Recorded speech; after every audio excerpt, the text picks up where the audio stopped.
Bismillahir Rahmanir Rahim. Alhamdulillah. Wassalatu wassalamu ala Rasulillah. Wa alihi wa man walah. Lorsqu'arrive le 17e jour du Ramadan, l'habitude pour nous autres musulmans reste d'évoquer l'anniversaire de la bataille de Badr, qui opposa en l'an 2 de l'Hégire l'armée toute jeune du prophète à celle des Qurayshites, qui étaient 3 fois plus nombreuses et plus aguerries au combat.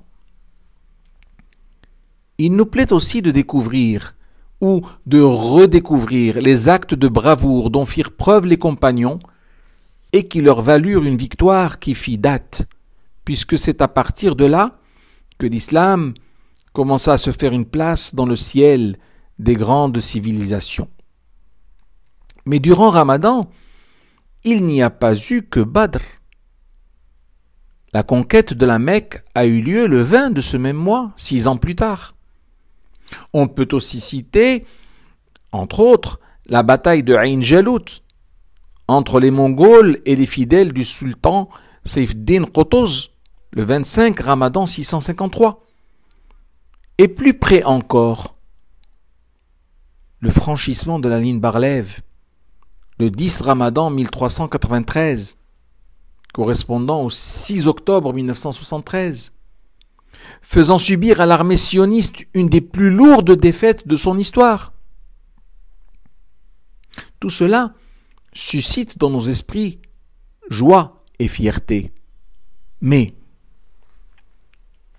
ce que l'on devrait se dire et se rappeler, c'est si de tels succès ont pu se produire en période de jeûne, cela signifie que le Ramadan n'a pas d'effet négatif sur la productivité du fidèle.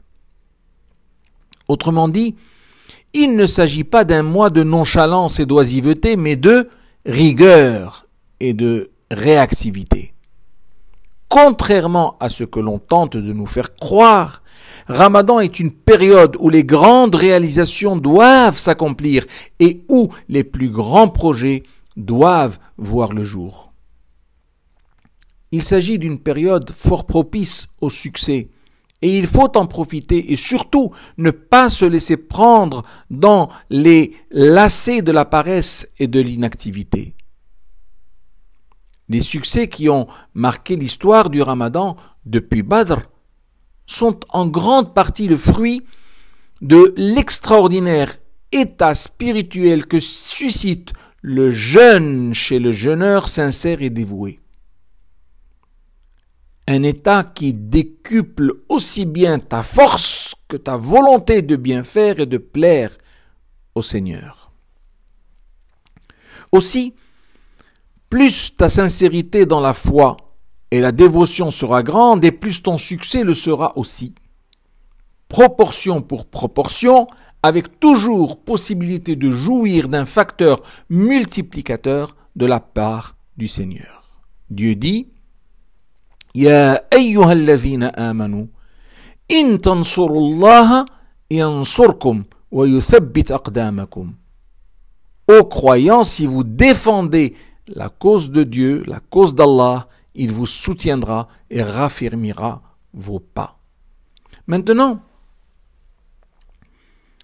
il faut reconnaître que tout cela est théorique et que la situation actuelle des musulmans n'augure rien de bien réjouissant.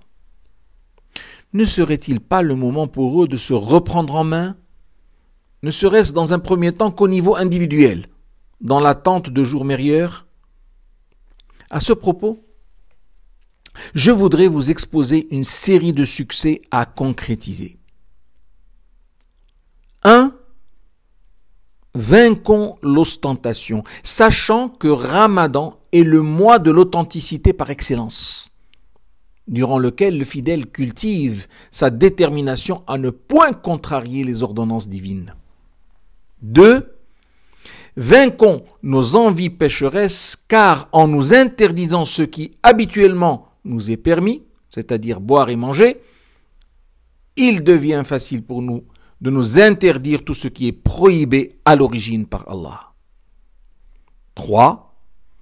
Vainquons notre cupidité en cultivant l'esprit de partage et de générosité, sachant que ce type de victoire mène celui qui l'obtient à la voie du succès éternel. Dieu dit par 2 fois dans le Saint-Coran « وَمَنْ يُوقَ شُحَّ نَفْسِهِ فَأُولَٰئِكَ هُمُ الْمُفْلِحُونَ » Quiconque échappe à sa propre avidité, ceux-là sont les réels gagnants. 4. Éduquons notre langue à ne parler qu'en cas de réel besoin, et quand nous sommes amenés à parler, faisons en sorte de ne dire que ce qui est bien, non offensant et plein de vérité, car un jeûneur qui ne contrôle pas sa langue n'en est pas un, et ne peut être considéré que comme avoir échoué à l'examen du Ramadan. Le prophète sallallahu alayhi wa sallam nous apprend qu'Allah n'a que faire du jeûneur qui ne délaisse ni le mensonge ni la falsification.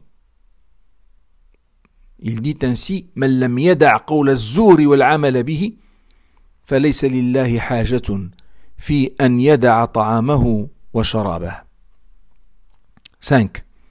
Vainquons notre nonchalance et notre négativisme en faisant de la rigueur notre cheval de bataille durant ce mois.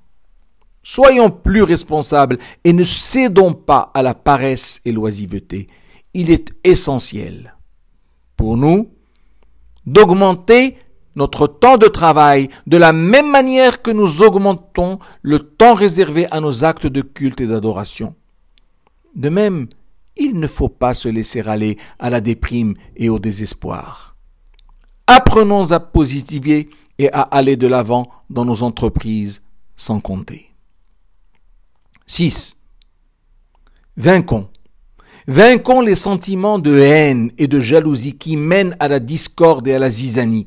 Mettons de côté notre orgueil et faisons tout pour être à la hauteur des valeurs morales qu'il nous est indiqué d'adopter.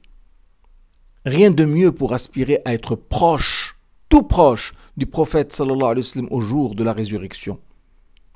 Ce même prophète qui nous dit « Inna aqrabakum minni majlisan yawm al-qiyamah ahsanukum akhlaqa » Ceux qui parmi vous s'assoient tout proche de moi au jour de la résurrection sont ceux qui se dotent le mieux des valeurs morales requises. Il nous dit aussi ما من شيء أثقل في ميزان المؤمن يوم القيامة من حسن الخلق. Ce qui pèse le plus lourd dans la balance pour un fidèle au jour de la résurrection, c'est son éthique et son sens moral. Enfin, 7e, profitons du fait qu'il soit diminué durant ce mois sacré pour vaincre Satan et le rendre définitivement inoffensif. Qu'Allah nous fasse grâce et nous accorde son pardon tout en nous ouvrant la voie de la compétition. C'est en cela que les compétiteurs devraient s'affronter. Wa sallallahu ala sayyidina Muhammad wa ala alihi wa sahbihi walhamdulillahi rabbil alamin.